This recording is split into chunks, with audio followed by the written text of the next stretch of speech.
What is good, YouTube, man? Today I'm back with you guys, with the nation, for another video. And today, man, the Raiders are officially 5-2 after just putting a beat down on the Philadelphia Eagles at home in Vegas in Allegiant.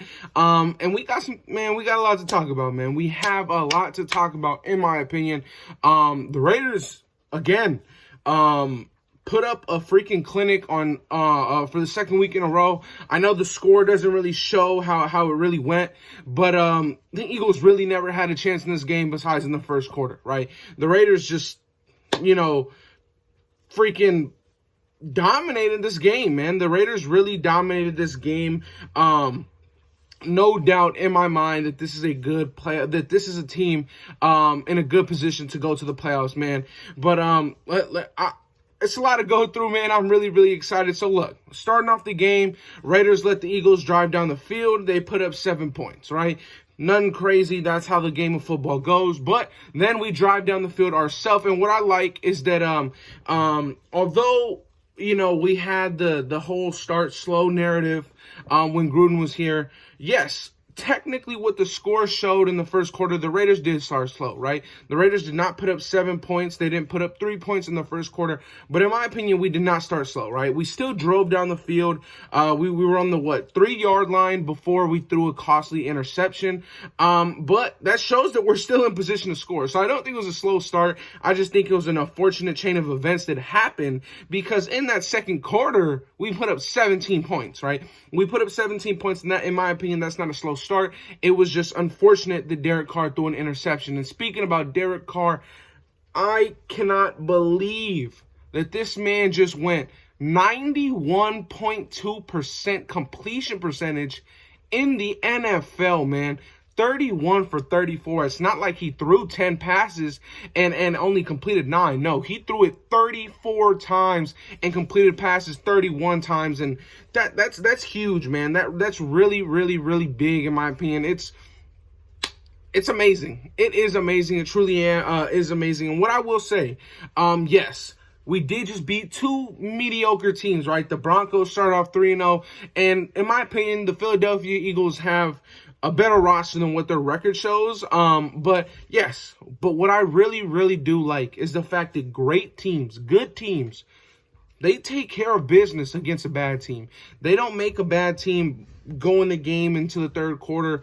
I really like that, man. I really do like the fact that we handled business. We did not make this game a shootout. We did not go to overtime with a bad team. Like we saw us with John Gruden go to overtime with a horrible team with the Miami Dolphins, right? The Miami Dolphins are 1-5. And I really think that the main difference here is the fact that our play calling and our play caller is much better. And it's suiting our offensive players' strengths, right? Throughout the whole season, we wanted Ruggs to get more involved, not just deep, but intermediate routes as well. I believe the play calling has been much better for Henry Ruggs. Obviously, he didn't have his main guy, Darren Waller, to assist him. We didn't see Ruggs go deep for another 30-yard pass this week, but that was because he didn't have Darren Waller, assisting him, bringing down the safeties, bringing up linebackers. So we didn't see the crazy plays, but what we did saw was Ruggs. He got a first down. He fought for a couple yards. I think he moved the chains twice. Henry Ruggs did. So, he only had 4 catches, but those 4 catches were pretty crucial, man. I'm really happy in the play calling and what we have going forward. Now, today, both of our running backs, Josh Jacobs, Kenyon Drake, both of them had a touchdown. That's very good.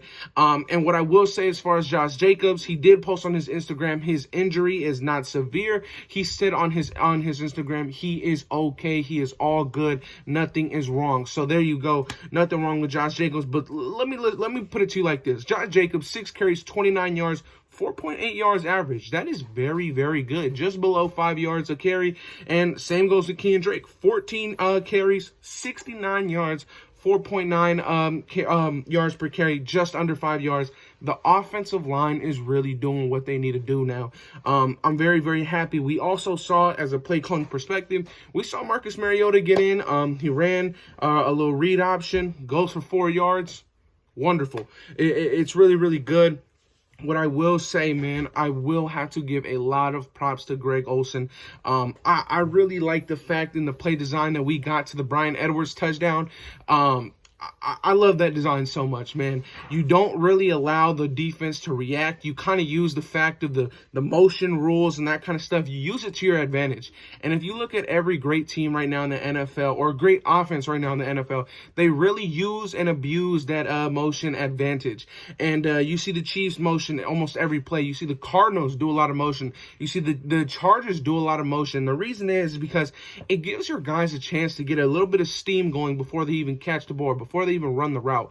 And what I really liked was the fact that you bring Bryan Edwards in motion inside while having a guy where the pass is going.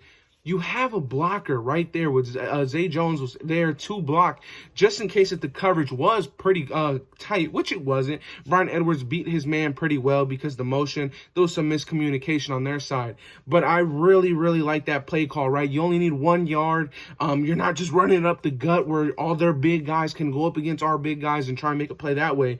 No, you isolate your big body receiver against one of their corners and you take advantage of a mismatch there, whether it's height, whether it's weight, whether it's size, and we took advantage of it and we scored off of it, right? And I really, really, really, really like that. Now, I feel like that's enough talking about the offense, but really quick, Foster Moreau, big game, 6 catches, 60 yards, and a touchdown. The touchdown was beautiful. Took it off the guy's helmet.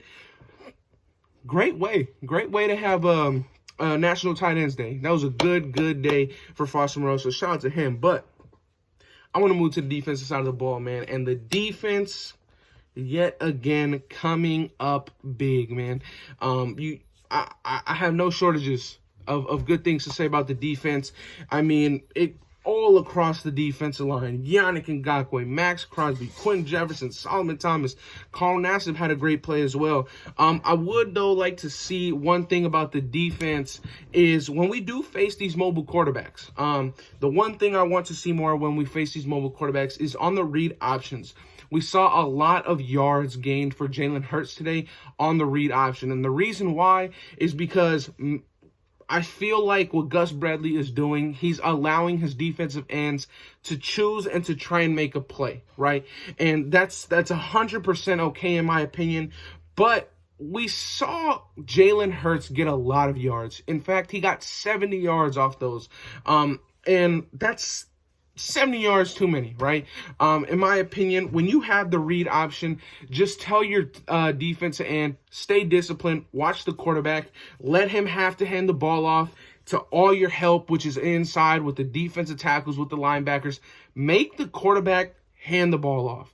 Because we all know if Jalen Hurts, he's a pretty good athlete. If he goes outside one-on-one with a defense end, he can get around, he can juke him, he can do a lot of things. So I would love for us to just start to stay more disciplined when it comes to the read options. You saw Carl Nassib stay disciplined, tackle Jalen Hurts for loss. I love that play. That was amazing. But at the end of the day, we got the W, man. We got the W, and it was a pretty comfortable win. At one point in time in the fourth quarter, I believe there was 12 minutes left. The Raiders were winning 30-7, right? 30-7. They go down, they score, and we put up another 3 points, putting us up by 19, right? Putting us up by 19. So that was really good, man. That was a really good victory. Now, what I do want to talk about as well, man, heading into this bye week, we possibly can get Richie Incognito back. That's big. Javin White can possibly make a return. This is a guy who's been on the practice field, for the Raiders for a while. Still has not made his return off the IR. But the thing is that, look, Javin White looked to be a very solid linebacker, sideline to sideline, great in pass coverage linebacker, and that's where the league is heading, right? And you look at our next opponents, you got Cincinnati, you got the Chiefs, and you got the Cowboys.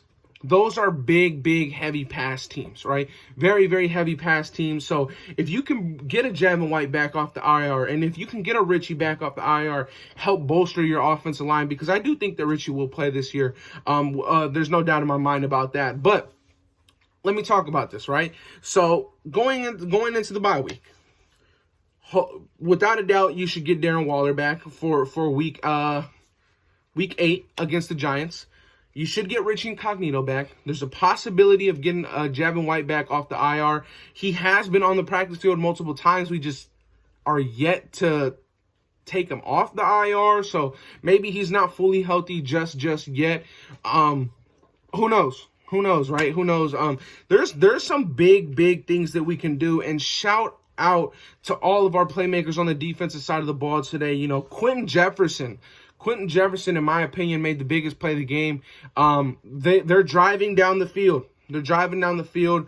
They just get into our territory. Quentin Jefferson, right before half, with a minute left, Quentin Jefferson strips the ball out. We get the ball. We go up 17-7 before half because of him, instead of just going up by one score or possibly a tie ball game, because they were driving, right? They were driving. Quentin Jefferson stops them in their tracks, strips the ball out. Jonathan Abram recovers the fumble. Later on, Jonathan Abram, big play on the goal line, makes a big stuff. You know, then the play after that, this man Max Crosby becomes Troy Polamalu, starts jumping over linemen. Jalen Hurts falls just short of the goal line, and then guess what? Fumbled snap. They had an offensive lineman pulling. He tips the ball with his hand on the snap, kind of changes the direction of where the ball was going. Jalen Hurts fumbles it. We fall on it. Corey Littleton recovers. We end up going to get points on that drive, man. So our defense really comes up big yet again. And guess what? Another game where Casey Hayward does not allow a touchdown, man. This guy right here, Casey Hayward, is having himself a great season with our Las Vegas Raiders. I am very happy, man. Also, in terms of IR, you can get Trayvon Mullen back, right? Brandon Faison, again, decent week, decent game. I know he had a lot of passes caught on him. Once the game was over, he had like one drive where they scored, and then they got the 2-point conversion, and it was all on his side of the field. But he overall played a good game. I'm impressed. He really could be a solid cornerback too, if not good depth. And also at the end of the game, we did see Desmond Trufant in the Raiders uniform, rocking that number 10. We didn't hear him because he didn't have a bad play, right? I think they took a shot at him once, and it was just no chance ever of being a completion at that point. But I'm very happy, man. I am very happy. The fact that you go 5-2, you have 2 weeks to prepare. You have 2 weeks at this point to prepare for your next opponent, which is the New York Giants. They're hopeful to have Saquon Barkley back for this game, which is kind of tough because, as we all know, our run defense is one of our weaker spots when it comes to the Raiders. But it is what it is, man. I really think that this Giants game, we should go to the East Coast. We should handle business and prepare for our next game, which would be, I believe, the Chiefs. And that's when you get to face Patrick Mahomes, the 3-4 Patrick Mahomes and the Chiefs, man. So, I love this, man. Raiders are in first place right now. Couldn't ask for a better way to bounce back from those crazy 2 weeks that we just had. But with all that being said, the Raiders handle business, 5-2, number 1 in the AFC West, pending the Chargers this coming week, right? Now, if the Chargers lose, we remain first. If the Chargers win, we get dropped down to tied for first, but really it's second place because they do hold the tiebreaker over us. Now, some teams that drop down in the AFC, you know, the Baltimore Ravens dropped down today with Cincinnati putting up a blowout victory on them. The Chiefs drop again. The Broncos drop down on Thursday Night Football. So the AFC it's really competitive, man. The Tennessee Titans are rolling. The Buffalo Bills are the Buffalo Bills, right? It's very competitive. It's just a string of 5-2s and 6-1. So it's very competitive. But as far as now, the Raiders are in a good spot to control their own destiny as far as playoffs and postseason. I'm very happy going to this bye week. Get some rest. Darren Waller, Trayvon Mullen. Hopefully all these guys are back. and I'm excited. I'm very, very excited for what this season holds. I love the play calling. I'm really impressed with Greg Olsen, and I'm impressed with this offensive line, man. It's almost like this offensive line just needed the scheme to be simpled down a little bit more for them to really get going, and they're getting going. They're getting going, right? I mean, both of our backs were just under 5 yards per carry. Both of them with a touchdown. I mean, this was just overall, it was a great win. I'm very, very, very, very, very pleased. Man, 5-2. 5-2 going into the bye week. 2 thumbs up for me, Raider Nation. I would love to know your thoughts and opinions on the game that we just saw. What are your opinions going into week 9? Because by that time, it'll be week 9 for us, our 8th game. Let me know your thoughts and opinions. How did you think the score was going to end up? Let me know which players you thought stood out, or, you know, for good or bad, right? Man, I love this. I love this so, so much, Raider Nation. That'll be it for today's video. Like, comment, and subscribe if you're new. And I'm out. Peace.